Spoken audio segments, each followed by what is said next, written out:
जा जा रे चीना जा रे कही दे करोनावा से, छोड़ी के तू चली जा करोना भारत देसावा। छोड़ी के तू चली जा करोना अपन देसावा। भारत के लोग सब एक मोती भइले से, तोरा के हरावे खातिर घर में बंद भइले।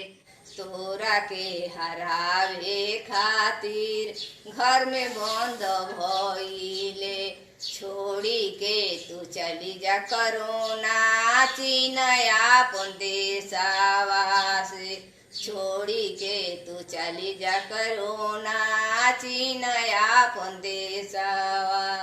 भारत में बाड़े हमरो मोदी प्रधानवा से, तोरा से लड़े खातिर कैले बड़े जतानावा से। तोरा से लड़े खातिर कैले बड़े जतानावा से।